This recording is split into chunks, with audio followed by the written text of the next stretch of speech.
Alright, I'm going to do a quick video on how to do a basic setup on the Sony OLED for the Apple TV X or just an Apple TV. It's all fairly straightforward. So what we're going to do is I really recommend starting with a factory reset on the TV. Now the reason for that is because there's a lot of weird stuff that goes on, and I found that some settings affect other settings, and even if you put the first setting back, it doesn't correct the other settings, so you don't know something got astray. So I really suggest starting with a factory reset on this. How you do that, you go to, this is on the remote, and you use the settings button. So you go to setting, you go settings, whoops, settings. Believe it or not, you go to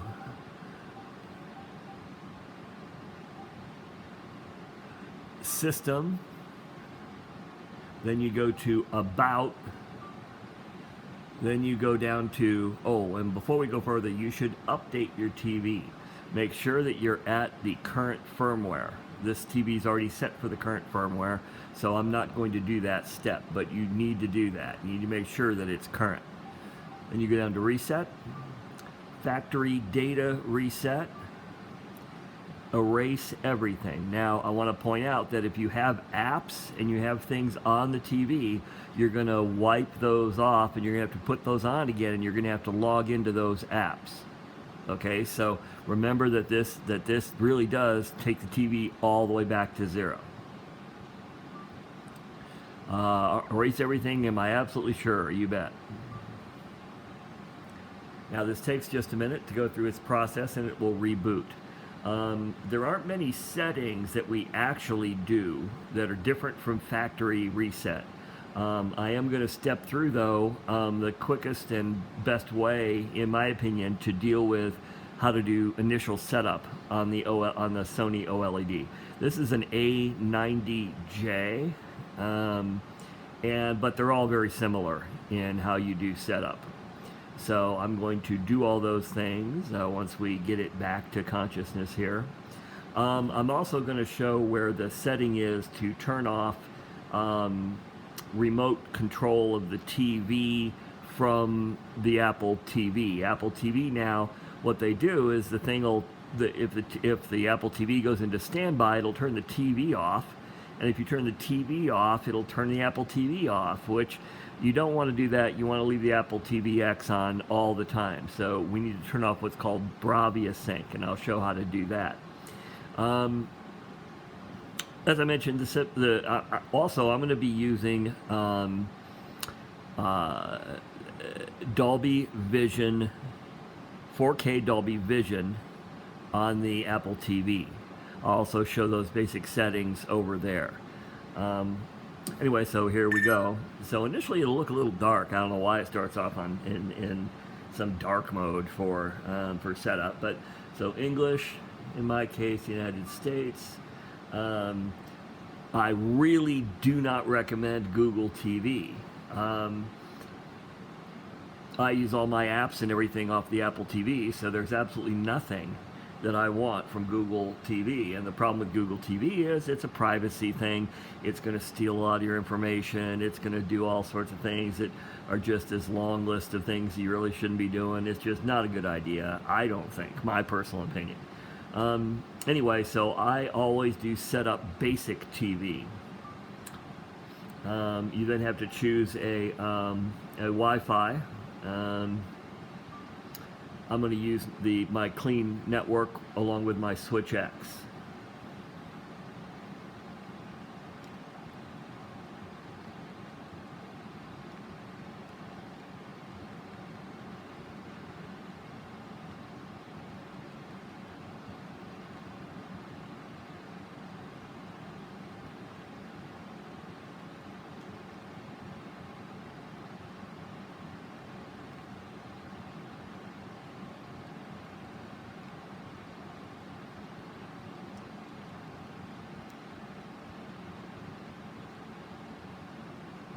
Sorry that it takes a while. Now this worked pretty good. Sometimes I've seen that step for some reason not work, and you have to do it twice. I don't know why. I reset these TVs all the time in doing my work. But sometimes that step, for some bizarre reason, you have to do it twice. Okay, so in all of these upcoming steps, you should always try to skip them and not necessarily do whatever it's telling you. So you got to kind of watch what you're doing. But on this one, you have no choice. You have to accept the policy. Google services. I'm going to turn off use location. Yes, you're not going to be able to tell where I am. My TV doesn't need to know where I am. Also, I'm not going to improve Google TV. I'm not going to let them have any of that information, so I'm going to turn that off. And then I'm going to accept.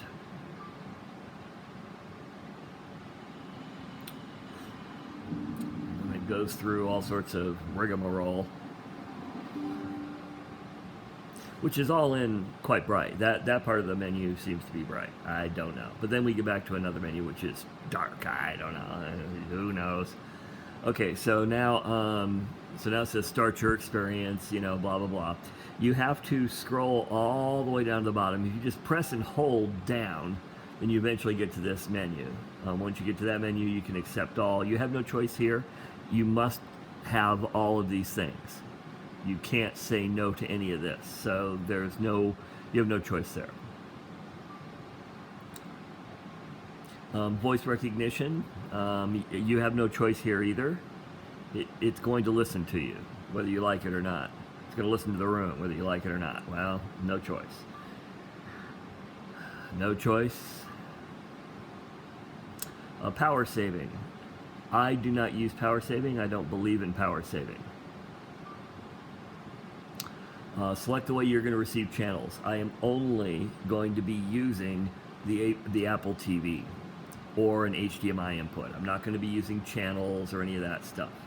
But I'm not going to set up any of this. I'm going to go to the bottom and skip it. Selected devices you'd like to set up. Yeah, I don't think so. Let's just next that. Specify how your TV is positioned. In my case, it's just sitting on a lab bench, so tabletop. Acoustic calibration. I don't use the sound from the TV, so I skip it. Registration, I don't think so, so skip. Don't forget to register your TV. Yeah, no thanks. I'll skip. AirPlay and HomeKit. Again, you have no choice here. It's going to check for any software updates that need to happen. In our case, there aren't any. Now, the trick with this menu is I'm not into Samba Interactive TV. Just forget that. So, believe it or not, here you don't have to accept anything. You can just go to save and exit. Accessibility features is just telling you stuff. Setup completed, we're done. But we're not really done. It's lying.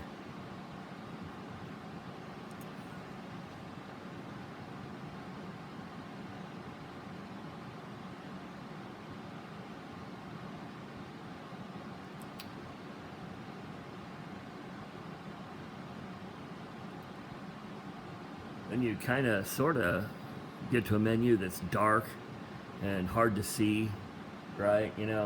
Ignore everything on the screen. Just press the input button on the remote. That'll bring up your inputs that are connected. In my case, the Apple TV is on HDMI 3. You can choose other HDMIs. I'm choosing HDMI 3.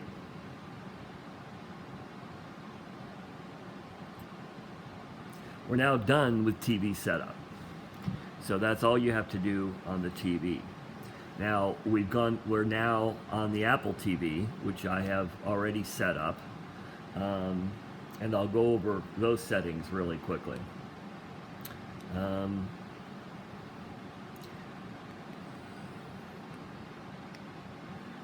So under you don't have to adjust much out of factory from the Apple TV. I have the basic settings already in the sheet that comes with the Apple TV X.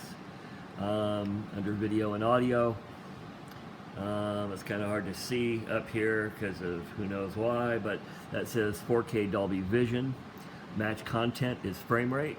I don't know with Dolby Vision about matching content for range yet, so but frame rate I know works well with everything I've seen. The other thing to kind of look at is audio format. You know, if you're hooked up to a surround sound and everything and all that's good, you should see Atmos available down there. The other things to look at under remotes and devices. As I was saying, the thing turns everything else off. You don't want to do that. So remote app and devices. Oh no, I'm sorry. Down here under home theater control, turn on your TV with your remote is off. Don't want to do that. And then volume control is, in my, well, this one's on. This one's wrong. So let's set this. So I don't want to control the volume with my TV with my remote. So both of those are off. Okay. Let's see. That's pretty much it here. Now on the Sony, we do need to make one change. We're going to make a couple of settings changes on the Sony. So what we're going to do is, first of all, make sure that with the Apple TV in 4K, that this is in Dolby Vision Bright. Your TV will show that as Dolby Vision Bright. Okay, then under picture settings,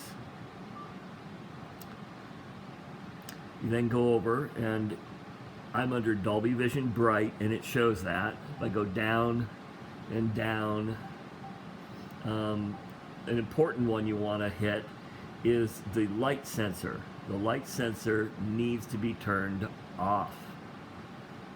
Okay, that'll make for, you know, that thing coming up and down and varying all the time is really a mess. So that should be turned off. Continuing down, the only other things, the other things that need to be hit, in my opinion, color needs to be brought down. I run it at 43 because the color is just too hot out of the box. It's not realistic. It's very bright and pretty, but it's not real. So I'm running mine at 43. Oops. And then the other thing that I change in here is under motion, and I turn motion flow off. Okay, and those are the changes that will get you really good from factory settings. So then once you're done with that, you just exit out of that. Oh, I forgot. There's one other setting I might have to poke at a bit because I've forgotten where it was.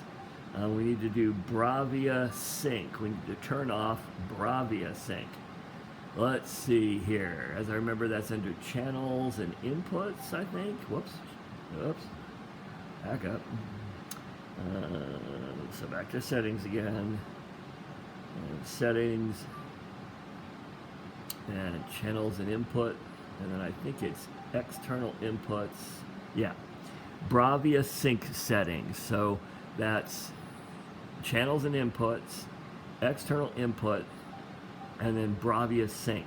What this does is the TV will control other devices. In our case, the Apple TV will turn off if you turn the TV off, and you never want to do that. You want to have an Apple TV X on 24/7. The light on the front should stay on all the time. Okay, so you just go in here into Bravia Sync Control, and you turn it off. And yeah, you want to remove recognized devices from the list. Okay, now we're completely done with the settings on both the Apple TV and the TV. So I'll get all the way out of that. Now, what I recommend on the Apple TV, to judge picture quality, what you want to do is you want to download the YouTube app. Well, wait, hold on before we get to that. Something else very important on an Apple TV to check is you need to download the OOKLA, the OOKLA, OOKLA speed test. And then you run a speed test. Okay, that's very important. You need to have really high speeds on this test. Right now, I've got it just plugged in via Wi-Fi, but actually I'll just hook it up to Ethernet real quick, so that we can do a proper test.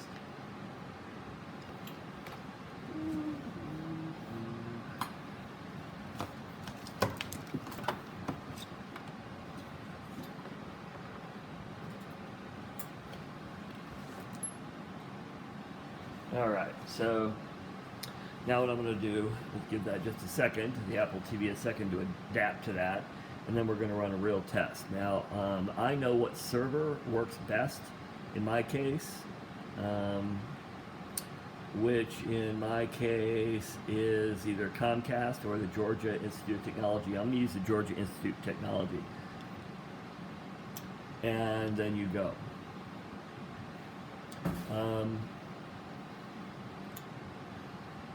Well, I'm still on Wi-Fi, but this is a good example of what you should get from Wi-Fi.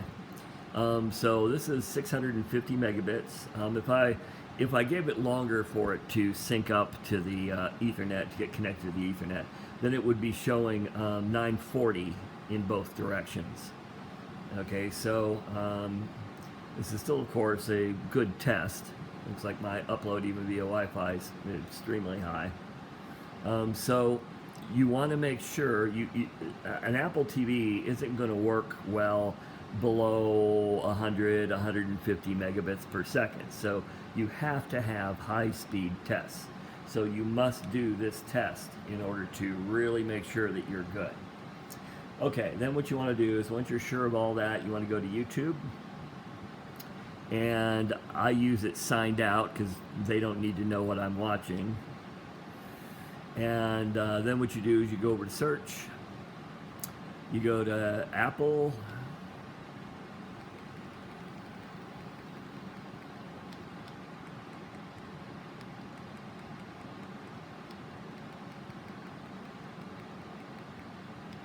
TV X. And what that's going to bring up is one of the items on here is this one, is Art Vision. This is, you'll see that that's on my channel, Apple TV X. And this is a playlist of 8 videos. These videos aren't just to show off the picture. These videos are used for evaluation, so you can tell how good the blacks are, where black settings are, how's brightness, what's color like, what's the motion settings like. This is a list of videos for picture evaluation and adjustment. That's what these are. So we have a number of them in here. Now I've got the lights on in here. So here, let me turn the lights off in here.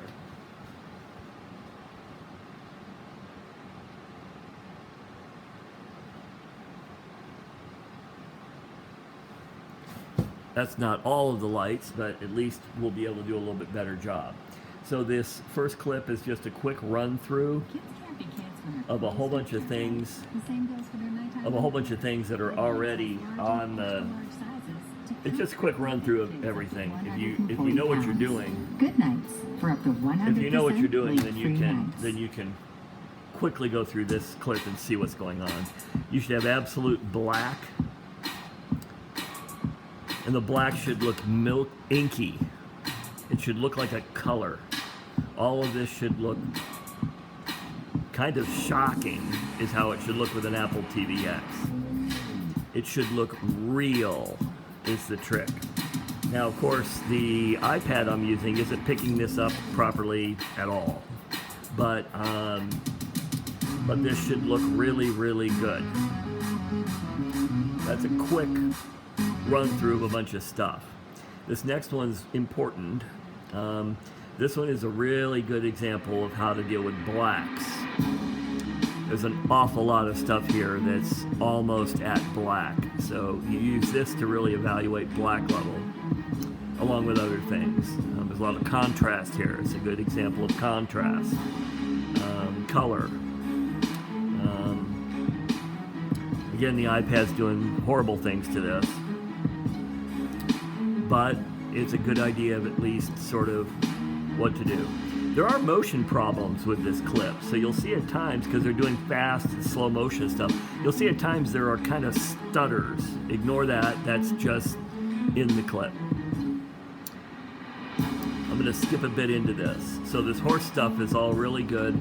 The texture of everything, you know, the hair on the horse, just everything here is all sorts of stuff that you can evaluate picture with. The color of the color, that pink of the roses, is that accurate? This can look, these horse jumping over this can look 3D. So you want to look at this for three-dimensionality, especially that clip. That clip right there should stand out from the TV. This has all sorts of extreme dynamic range right there. Now this next part of this clip has this girl whose the color rendering is remarkable, and there's motion problems with this, but you want to look at this for realism. Does her flesh tones look real? Look at the dress. Is this silk? Look at all this material, this motion, and the quality of this picture. Her makeup. All of that should be startlingly good. Again, the color of the color in here is important. The detail. Okay, we're going to get out of that clip. I'm going to skip over some clips here because we can't do all of them in this video, or we don't need to. This one has a lot of important stuff in it. The gold, that should look like gold material. This has a lot of detail that's worth looking at. So it's a good clip from a bunch of different perspectives. This one's really good for judging white quality and realism. The food in this, everyone knows what the color, texture, and everything is of these fruits or these vegetables. So looking at all of them, really judge them by how they look in real life. Do they look real? This has a whole bunch of things that are good for picture quality evaluation. So again, here what you're looking for is not like, oh my God, bright colors. You're looking for reality. Is that how it really looks? And this looks real. The color of those peas, the color of the Brussels sprouts, all of this. Do these look real? Anyway, so that's how I use that clip. One of my favorite clips actually on here is the very last one. This one's incredibly hard to do. The colors of these fireworks are from metallic-based chemicals. And so watching the color of this and all the various aspects, these aren't white. Those are a metallic color. And the clouds being barely over black. And the motion of these are all random items, and the color, the subtlety between all the colors. Do they look real? All of that's super important. This is a really hard clip to do perfectly.